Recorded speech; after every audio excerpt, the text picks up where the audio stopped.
Hello, everybody. Welcome to the Energy News Beat podcast. My name's Stu Turley, President and CEO of the Sandstone Group. Today is just an outstanding day because I get to talk to some seriously fun expert here.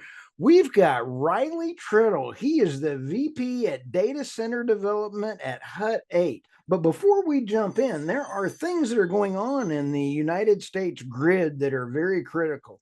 We have AI that is driving so much demand. We have Bitcoin mining that is even driving further demand, but the grid operators have a gigantic problem how to fund this or how to integrate things in. And I've just enjoyed getting to chat with Riley here over this.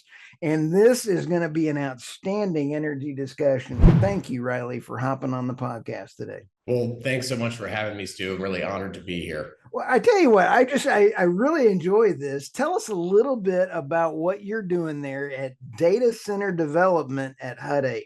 Tell us what that is. So Hut 8 is a digital infrastructure company. Today, we have about a 1.3 gigawatt footprint spread across North America, consisting of 300 megawatts of power generation assets and about 1,000 megawatts of data centers. So the data center development arm, specifically of Hut 8, is targeting building large-scale data center campuses for AI training, for building the next generation of AI models that the largest tech companies in the world are trying to deliver to consumers. So the way that we got into this business of building these AI supercomputers is because with our existing footprint and with the pipeline that we've developed over the years, growing to the scale that we have today, we have quite a few very large assets that are particularly well suited for building these AI supercomputers. And as these computers scale and as the use case for large power interconnects to the grid and to power plants directly become more valuable, we are uniquely positioned to provide that to the market, given that the traditional way of interconnecting, the traditional way of building these data centers is not quite fast enough to meet the demand that the market has put forward for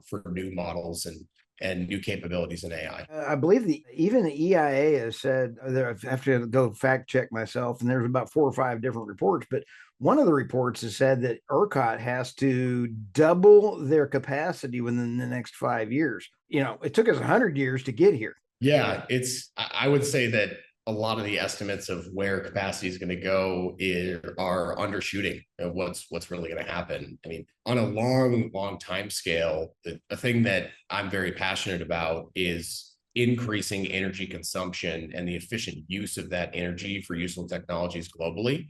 Right. And so that means that generating large amounts of power, directing those into useful technologies, into things that improve quality of life.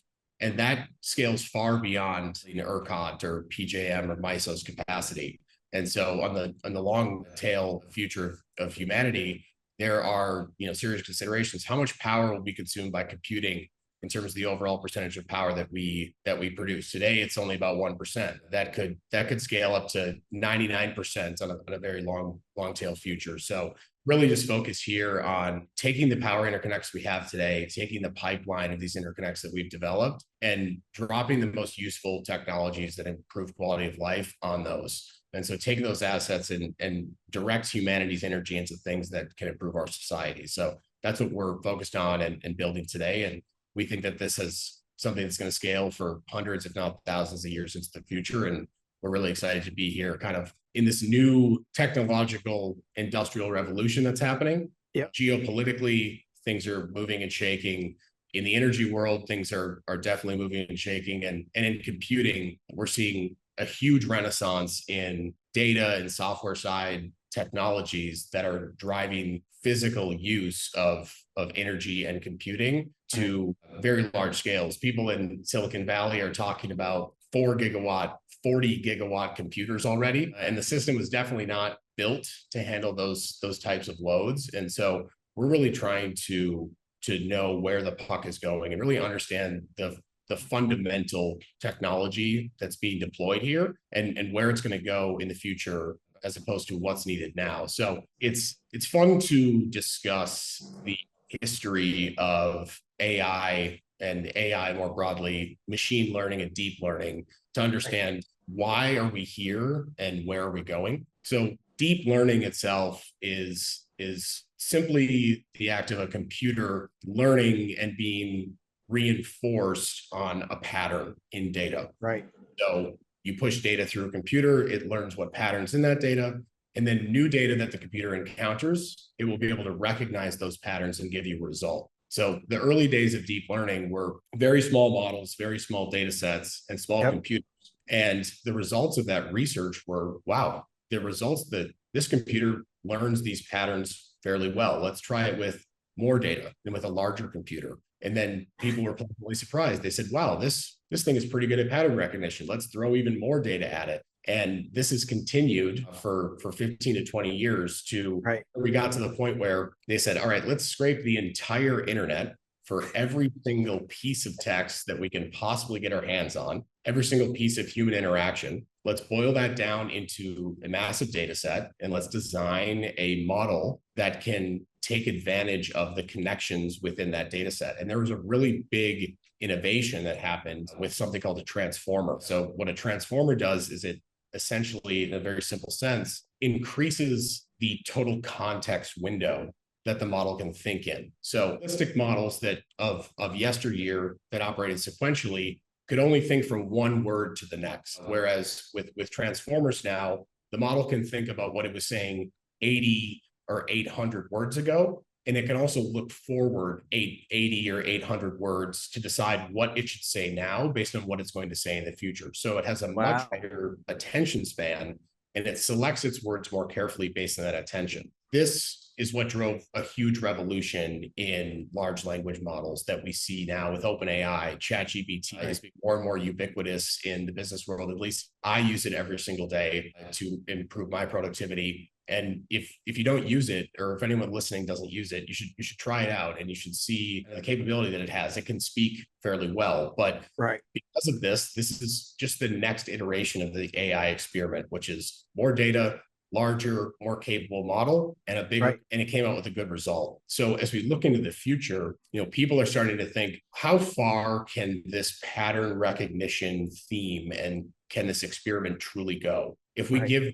these models, or if we improve the size and the technology and architecture of these models, and we feed it more higher quality, higher fidelity data, such as audio and video tied to text, then these things going to be able to produce in terms of images, videos, speaking, visualizations. What is it going to do for robots and for cars that navigate through the real world?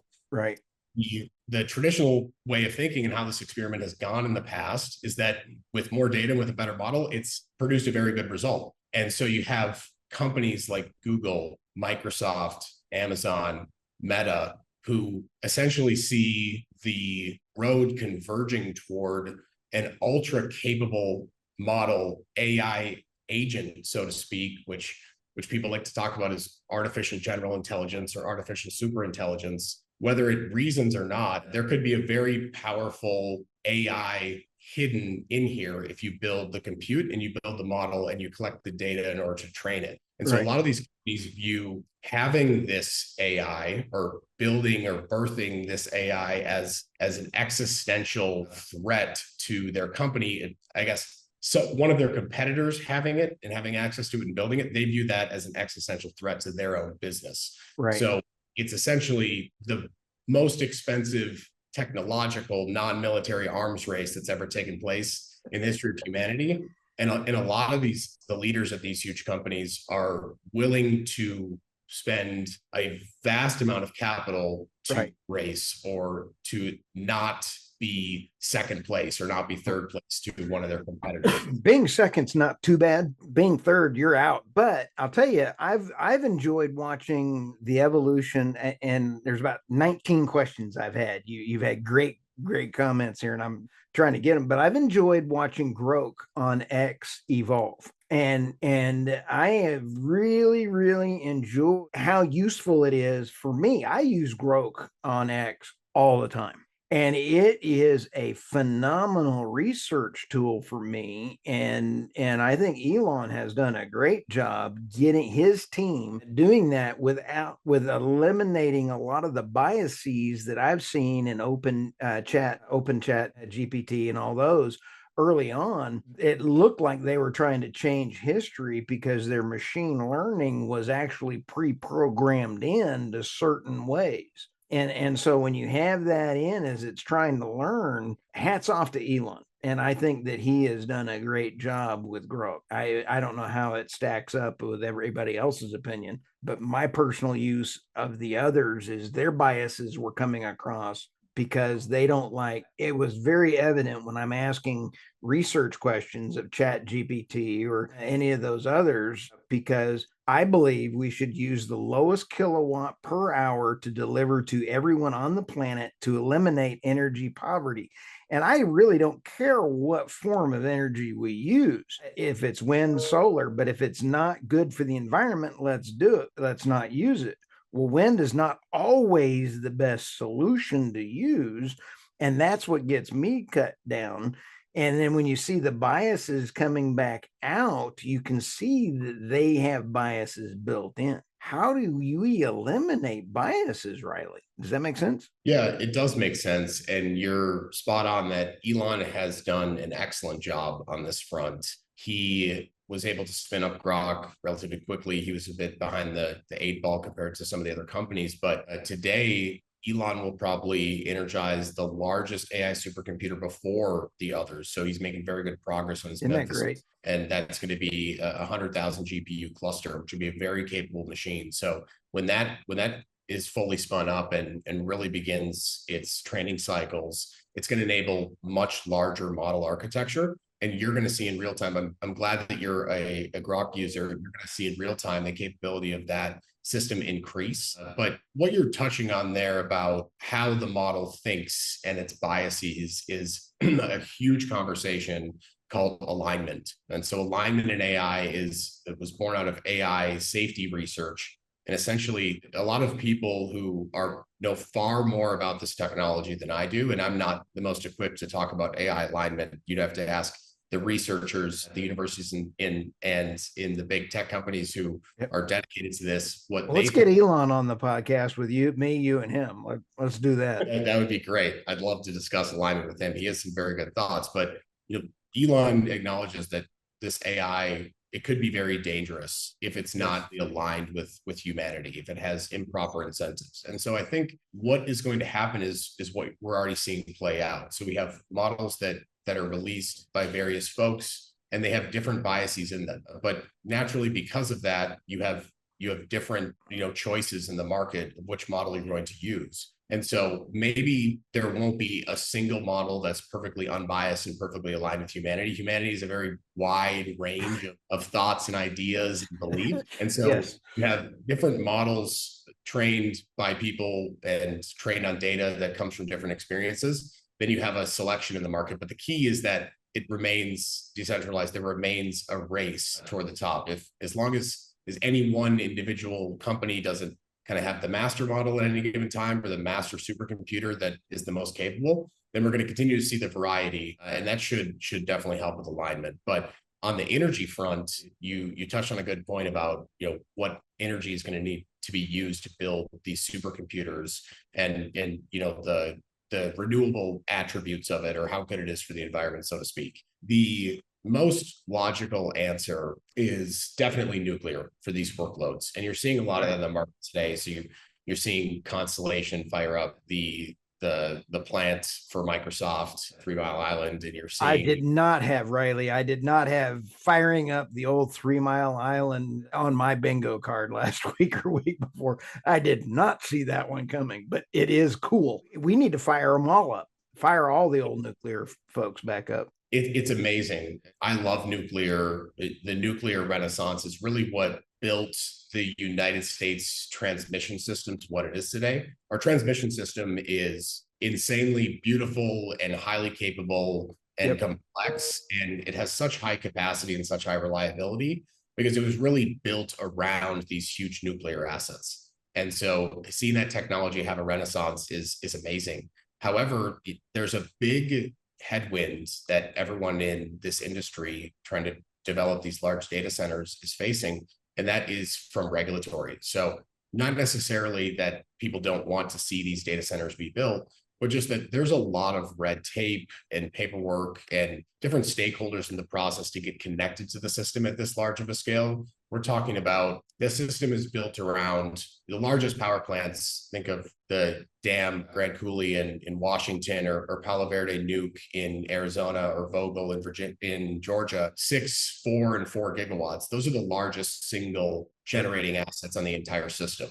And those are extremely robust. The transmission system essentially emanates from plants of that size. So when we're talking about data centers in the 5 to 10 gigawatt scale, the system wasn't really built or designed to serve a load of that size. And so what I think will happen, and where we think the puck is going, and what some work that we're doing over here on this solution it's funny to say this, but microgrids, people talk a lot about microgrids for the past decade, but the largest and most capable microgrids that are going to come up completely isolated from the system is going to be built to serve these AI workloads. So when you look at renewables, everyone wants to build solar in Southern Arizona and interconnect it to WEC and sell power to the CAISO market. The interconnection queue on that is extremely long. People are looking at 7 to 8 years interconnect.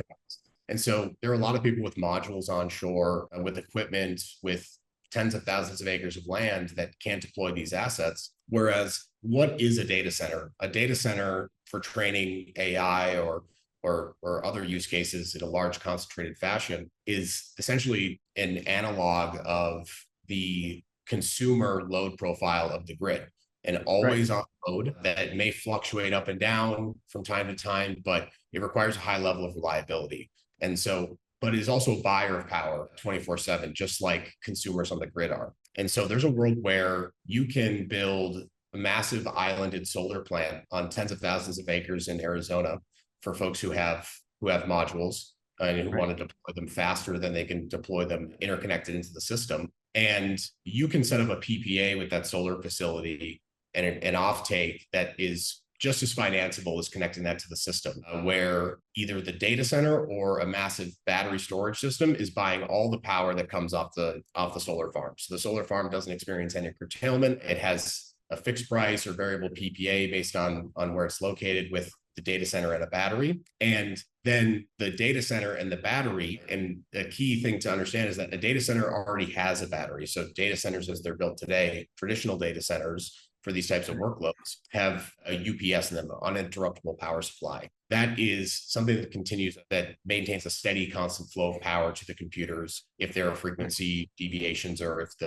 the grid goes down, and while we're waiting for backup generators to fire up, the UPS and the battery and the UPS serves the data center in that period of time. Data centers are built today with 5-minute duration batteries. It's typical, 5 to 9 minutes, depending on the startup time of the generators. But the solar farm can make their economics pencil as long as we buy all of their power. And we can make the economics of a battery, of a larger capacity battery, pencil out if it means that we are buying power that was sourced 100% from this islanded solar farm. And if this is the only way to energize a 5 to 10 gigawatt data center in any meaningful short period of time, we can't, if you wanted to actually connect that to the system, it could be 10, 15 years. You'd have to redesign massive parts of transmission, of generation to do that. And so there is a world where, yes, nuclear is the most logical solution, but because of the regulatory headwinds that nuclear faces, because of the NIMBY problems that nuclear has, it may be easier for data centers to build islanded solar plus storage, and really this kind of pain point. This is fantastic, because I think you're right on track. I think microgrid is going to be the way that data centers are going to be able to do that. But I think the winning formula, based on physics and fiscal responsibility, matter. And I think that you're going to see a mix of those that can come up with natural gas power plant funding to storage and having solar to offset for tax credits. That's the winning formula until we can get the regulatory process right now. Right now, the current administration of the Harris-Biden administration has cost the taxpayers more than $4 trillion in regulatory issuance across all of the sectors. It is absolutely horrific what legislation through regulation has happened. And I think you're on the right track with this to be in that microgrid. But boy, natural gas is the shortcut to getting to where we need to be with that, in my opinion. Is that a fair statement? That's a completely fair statement. And I was just talking about islanded systems for building 5 gigawatt clusters, but in the immediate term, the market need is really for a 500 to 1 gigawatt cluster size. And those are the system today, the transmission system is capable of serving loads of that size. There are several Bitcoin mines in Texas of that size. And so this is something that we can do today. And we spend a lot of time working with regulated utilities, with state public service commissions to energize and to develop loads and interconnects of this size. And natural gas plays a very key role in getting those loads online. So we have a lot of utilities today with the load growth that they're seeing from the industrial sector, from reshoring of a lot of our domestic production capacity of chemicals, metals, and things that are of strategic importance, and also data center load growth. Most utilities in the country are short generation. And so connecting very large data centers to the system isn't feasible from the Public Service Commission's perspective, because then the ratepayers will be subsidizing a lot of those costs. And so data centers may be looking at 5-6 years to interconnect because there just isn't any generation. The transmission may be built effectively, but there isn't enough generation to serve. And so gas plants that can be deployed quickly, turbines that are onshore and ready to be deployed, solve a very particular need, in that we can go directly to a utility and say, we will build the data center. We will also build the gas plant and generation required to match that load. And so essentially we can take advantage of these strong pockets of transmission. And by dropping that additional generation, we can achieve speed with that utility. So because natural gas can be deployed so quickly, and because there are a lot of areas where you have pipeline capacity where you can get fuel, you have jurisdictions where you can get air permits, located on good fiber routes and in strong areas of the transmission system. This does solve a need for data centers, and it also is going to bolster the general generation capacity of the system more broadly. And really, at the end of the day, the goal of the Public Service Commission and the utility is to create a strong, reliable system that serves ratepayers. The grid is for keeping people healthy, keeping people safe, and giving us good quality of life. And so if these data centers are looking for speed, then natural gas is definitely an answer to part of the problem that we're facing. I tell you what, Riley, I have really enjoyed our conversation. I hope to have you back again and visit with you on this. In fact, I've got a couple of data center podcasts that I've got coming up, and I'd love to have you as a guest on that as a panelist, and we'll get that over to you and stuff. What do you see coming around the corner for HUD 8? Yeah, so today HUD 8 is focused on developing data centers for AI training. So coming around the corner for us is continuing to build out that business, build these large scale campuses, take the campuses that we have today that are particularly well suited for this technology, as well as the ones that are coming down the pipeline fairly soon within the next 12 months, and trying to build the most capable training facilities that we can there, really trying to solve this AI training and inference shortfall capacity that exists today. And that is what's coming down the pipe right now, and what we're all working very hard toward, and we're very excited about. And on a long scale, what HUD 8 is building is essentially a new type of company. People in energy will be familiar with the concept of an IPP, an independent power producer that builds power plants. HUD 8 is essentially an inverse IPP, in that we're building load interconnection capacity and powered land at the scale of, if not larger than, the largest power plants in the system today. And so when we think about developing powered land and having these interconnections, it's really around the central theme and motivation that drives a lot of folks within the company, which is increasing energy usage, driving it towards useful technologies, improving quality of life. And that starts with having these large scale assets that can consume power. So today, the most profitable thing, the most valuable use of that energy is to build these large AI training data centers. But that use case may shift in the future. There may be other applications such as synthetic natural gas, hydrogen storage that these assets could be used for. And we are really just trying to position ourselves as the inverse IPP, where we can take these assets and these interconnections and consume power from the system strategically to drive it towards technologies that humanity values. So with this technological revolution that's happening, and with strides we're seeing in the space industry, we're just very excited about where humanity is going and where the United States in particular is leading the charge globally to drive new technologies. And the key to that is making our transmission system capable of deploying massive amounts of energy towards technologies that are strategically important for the United States and our allies and our interests globally. And so we're very excited to be where we're at today and building what we're building.